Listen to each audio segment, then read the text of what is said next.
Hey everyone, welcome to another video blog. Today I would like to talk to you about two things: my progress so far in Korea and transitions. Transitions both from Warcraft 3 to Starcraft II and from Starcraft II Europe to Starcraft II Korea. Well, let's start first of all with the Warcraft 3 to Starcraft II switch. I've never really explained how very detailed of how it feels to have switched from Warcraft 3 to Starcraft 2. I was a professional gamer in Warcraft 3 at the top of the world level for about 8 years now in Warcraft 3, and I switched January this year in 2011. So I've been playing Starcraft 2 for about 8 months.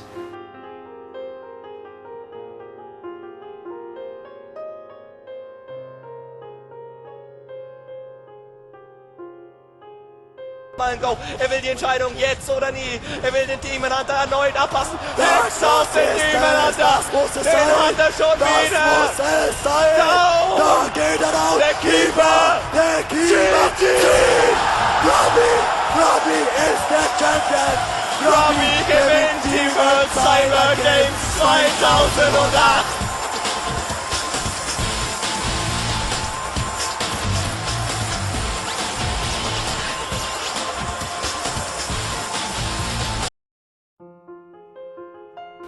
And it's been, I would say, it's been weird at first to switch. Both games have a lot in similar. They're both RTS.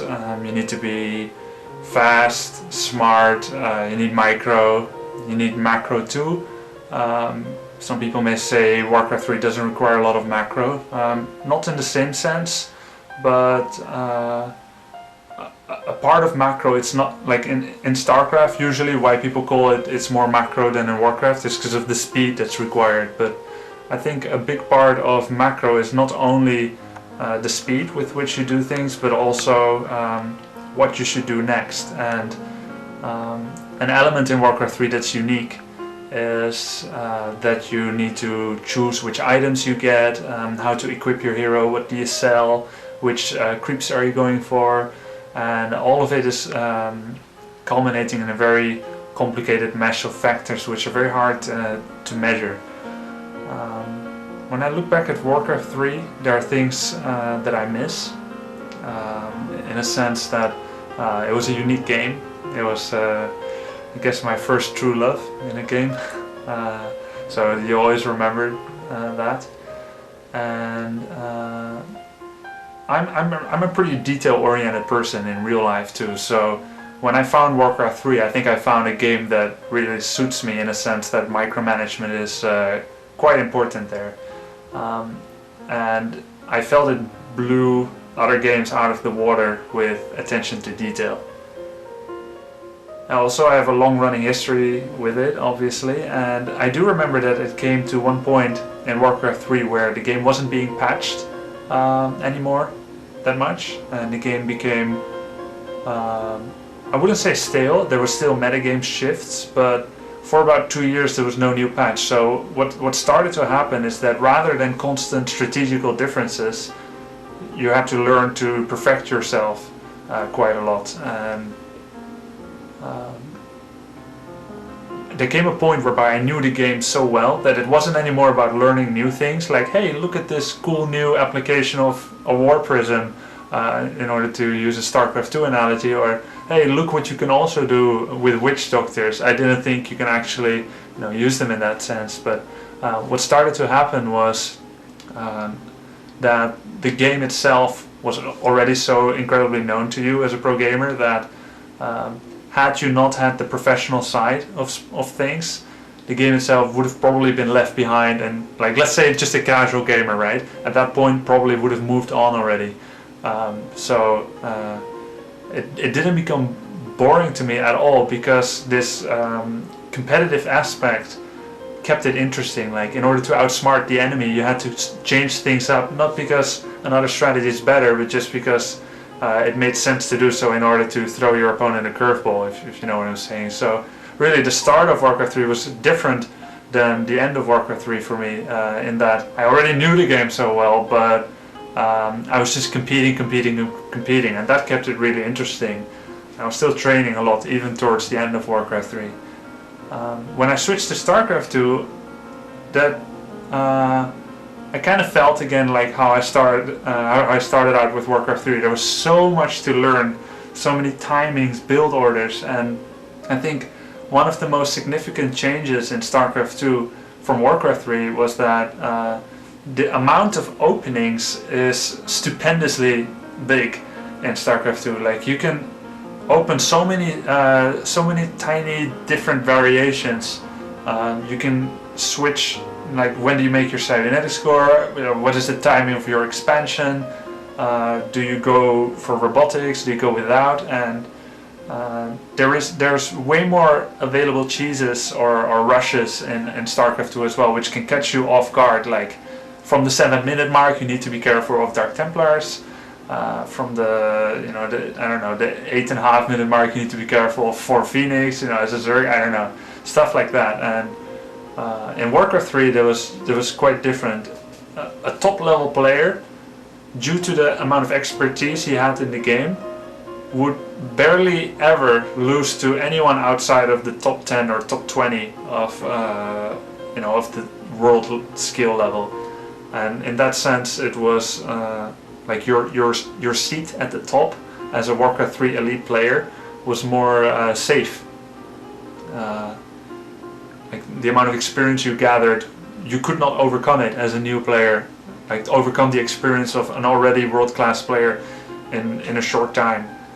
And I think that's really unique about StarCraft. It's good and it's bad. Like, everyone has a chance, and that's good.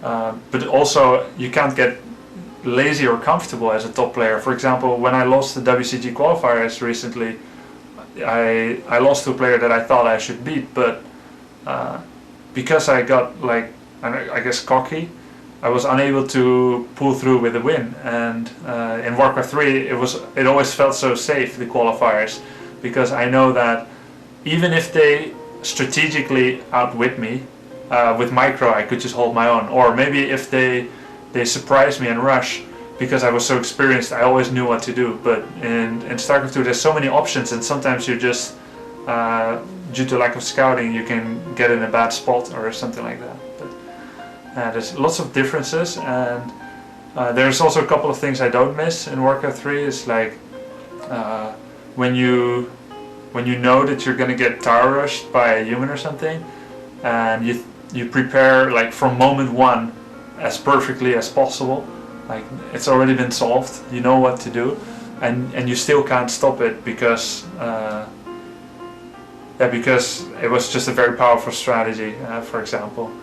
That got frustrating sometimes, and I feel that in StarCraft 2 it's more fair, in a sense that, let's say, if you had a map hack or if you did scout perfectly, then you could always stop what your opponent is doing. Like, it's true though, if you know what your opponent's gonna do, you can deal with it perfectly, and in that sense it really offers equal opportunities to everyone in StarCraft 2, and it rewards the correct plays very much. And I think that's the thing that I love the most about StarCraft 2 when I got in, the amount of variations you can do. Like, oh, I don't have to, you know, go to standard army again and just try to micro. But the amount of strategical variations that there is, because I like to switch it up and surprise my opponent, and also in the sense that scouting and countering can be all powerful. So that's part one of the transitions I wanted to talk about. Part two is that I obviously 8 months ago I started playing StarCraft 2, and that was a transition. But now that I came to Korea, I feel a little bit. It's funny. I feel a little bit like how it was 8 months ago, in that I'm learning the game anew almost. It seems. Like, some of the things that I taught myself as rules of thumb in StarCraft 2, they are starting to kind of fizzle away. I'm kind of seeing, like, oh, I have to look at the game differently here. Like, for example, they're very aggressive here in Korea, and all of the strats I had, sometimes they just poke holes in it so easily that I was forced to change. And the funny thing is, when I get back to Europe, it's gonna feel like a transition again, because I can guarantee you, like a lot of players, they're here in Korea, and maybe myself, I will make the mistake again. Although I'm not sure, because I think I'm too experienced for that. But you get back to Europe, you think you're like the king and you're gonna dominate everyone because you learned here. And yes, you did learn things here, but you're also gonna feel disillusioned if that's what you really think, because in Europe people also have their own unique styles, and in North America, and they're not necessarily worse, and you have to be careful of that. But in the end, I think fusion practice is the best. It's not only that it's so bad to play in Europe or in North America. I think it's good to get a little bit from every style, taste from everything. Then on my progress so far. My progress here in Korea. I've been streaming the last couple of days. I've also played some custom games against one of the OGS players. It was tough. It was difficult. Yeah, I really need to perfect my strats a little bit more, in the sense that I still play a lot on instinct. I think I could benefit from playing a little bit more methodical. And also, yeah, it is nice though. Every day at the end of the day I take away some strats that I've played against, particularly in PvP, because I play PvP, you lose to something, you can copy it, right? So I think my PvP is definitely improving a lot. But also I think I'm still giving Zergs too much time, like they're really ruthlessly drawn up if they're given time. And man, the Korean Terrans, they're really good. They're also very aggressive. Like the most common strategy in Europe, which is like one barracks expand, one rack CC, like either without gas or with marauders. It's like the thing that you see here the least. Like regular bio play and one barracks into expand is like super rare. They go like 2 barracks, or they go 1-1-1, or they go like Hellion drop, like very aggressive styles, and it just feels yeah, quite different. And Korean Terrans really are scary. So I've been here for about 2 weeks. I think it's already helped a lot. I do already feel like I want to come back again later this year. I went from, I recently have my own account. I'm masters with it now, already ELL high enough to meet some of the best players. I've played against Maca Prime, Startail Virus, and a bunch more. Nesty a couple of times, and that's really cool to play against, you know, legends like that, people who we see in GSL, and when you're watching them, you always think like they're making, you know, so many mistakes, or it's easy to look from an observer point of view, but when you're playing against them, it's really quite a different story, and I think people should try to remember that as well. Yeah, and then I've got about 1 more week of training here. Obviously then I'm going to the ISF Grand Finals tournament.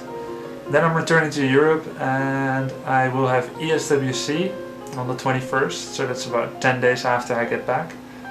And I think really the challenging part will be, and I think the important part is that I keep what I learned here, I keep it alive, and I keep training you know, without much breaks, so that hopefully I'll go into both of these tournaments with very good shape. I'm training about 8 to 10 hours a day here. It's morning now, the 28th of September, and I'm going again soon to the OGS house, and I'll go for some more day of training. Oh, before I forget, I got a surprise gift today from my sponsor, Steelseries, and I would like to open it, see what's inside. I wish I had an axe or something.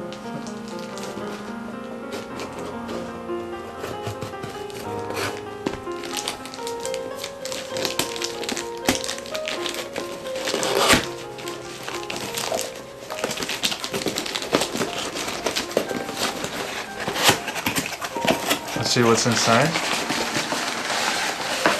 Oh, paper, you shouldn't have. There we see. It's those Desmo glasses. Let's see how they're like. These glasses are basically to reduce eye strain, make the colors a bit more comfortable, I believe, and keep some more moisture to the eyes, so it can be pretty nice for long hours of gaming. How do they look?